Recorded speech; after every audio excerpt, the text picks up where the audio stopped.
The serial killers are all in jail, but the bodies keep piling up. This is Murder Week for November 16th, 2018. Starting with old business and Dellen Miller, who killed his aviation tycoon dad, convicted of first-degree murder for shooting and killing him. He was convicted of killing 3 people in total. According to CBC News, the proceedings mark an end to a journey through the courts for Millard for a series of brutal murders in recent years that made international headlines and shocked southern Ontario, capped off with his most recent trial for the death of his father, who he shot in the eye while he slept. And Stephen Port, the grinder killer from the UK. He has lost an appeal to have his murder convictions dismissed. He was sentenced to a full life jail term in 2016 after being found guilty of 4 murders and a string of sexual offenses against 7 living victims, according to the BBC. He met boys on Twitter, drugged them, gave them GHB, and then killed them.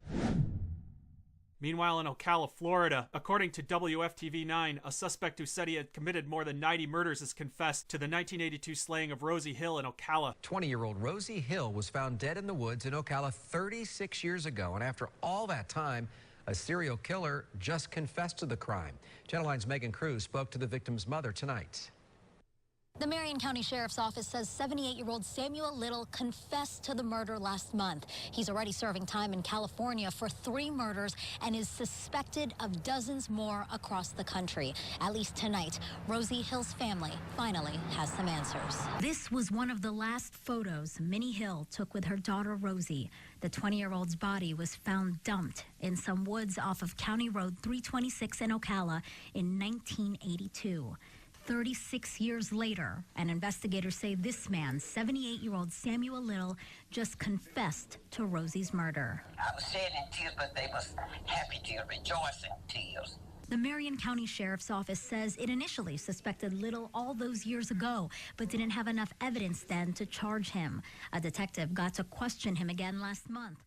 Remember that name, Samuel Little, now 78, who was convicted in 2014 of killing 3 women in Los Angeles in the 1980s, met with 2 Phoenix City police investigators last week in Decatur, Texas. Little described how he killed Brenda Alexander, then 23, after leaving a Columbus dance club with her in the early morning hours of August 26, 1979. This is according to the Ledger-Inquirer. I think it's out of Cleveland. Russell County District Attorney Kenny Davis and the Phoenix City authorities went back, looked at the police reports, and the details that were described are things that only the killer would know. The suspect is Samuel Little, a California convicted serial killer. If you look back at Little's record, police believe he committed a string of murders from Maine to California, Florida, through the Southeast. He's now talking to authorities about some of those crimes. 90 bodies, they say, 90 bodies on this guy. According to The Advocate, a 78-year-old man in custody in Texas on multiple life sentences and suspected in a number of other homicides has been arrested in a cold case involving the 1996 death of a woman. Melissa Thomas was found strangled to death in the Little Zion graveyard in the city. The case, which went cold for several years without any leads, was reopened in 2009 and another investigation was conducted. Samuel Little confessed during a police interview on November 9th to this killing. 22 years now, and I miss it like it was just yesterday. Tonight, a break in a cold case in Opelousas. Police tell us a serial killer serving prison time in Texas confessed to that crime. Opelousas police say 78-year-old Samuel Little, who's already been sentenced to 3 life terms in California for cases there, strangled Melissa Thomas in 1996. Thomas's body was found on the property of Little Zion Baptist Church near the cemetery. As Kendria LaFleur reports, it's a step toward closure for her family. You get to a point where you just want to break and give up, but I learned, patience is a virtue. And just through the whole ordeal, I had patience.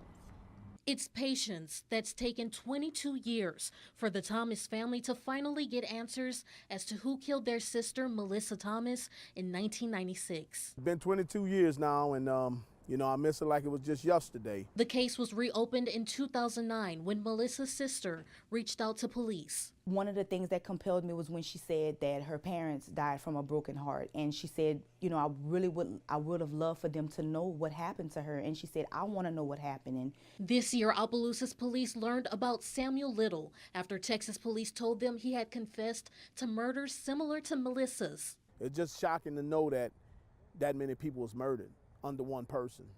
And, it took that long to be, to catch this guy. Bitter but sweet, it still hurts. It's words can't explain. I just thank God that it's done, and she's at rest, and she can rest, and my family also can be at peace now. Melissa's memory remains with her family, who are still coping with her death. You learn to forgive. It gives us the closure, but I still have questions as to why. And it's a scar that was open, but it won't be a deep wound as it was before. In St. Landry Parish, Kendria LaFleur, KATC TV3. According to WAFB 9 in Baton Rouge, Ryan Sharp has been found incompetent to stand trial. New developments in the case against this man right here, alleged serial killer Ryan Sharp. Another court-appointed doctor is ruling him incompetent to stand trial. Sharp is charged with second-degree murder for the death of Carol Breeden in East Baton Rouge. One doctor had ruled him incompetent, but then another said he was. Now it's 2 against 1, and Sharp has another hearing set for January 30th. Sharp's attorney expects the court to make a final ruling on his competency then. Now keep in mind, Sharp has already been ruled incompetent in East Feliciana Parish, where he's charged with 2 murders. And a strange case out of Ohio. All right, we got deputies on the way, okay? Thank you. You're welcome.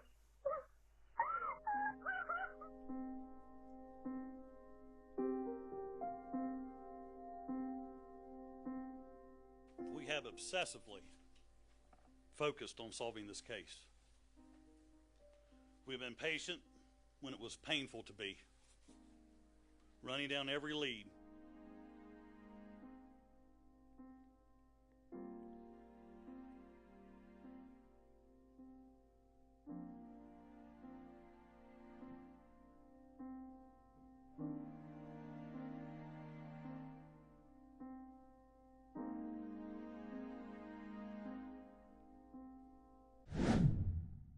And according to the San Diego Union Tribune, 5 years after a long-missing Fallbrook family was found dead, beaten, and buried in desert graves, jury selection began Monday for potential jurors in a murder trial for the man accused of killing them. This is 4 years now since the arrest of Chase Merritt, who was accused of the 2010 beating deaths of his business associate Joseph Mistay, Mistay's wife, and their 2 sons ages 3 and 4. He has pleaded not guilty to 4 counts of murder, and prosecutors are seeking the death penalty.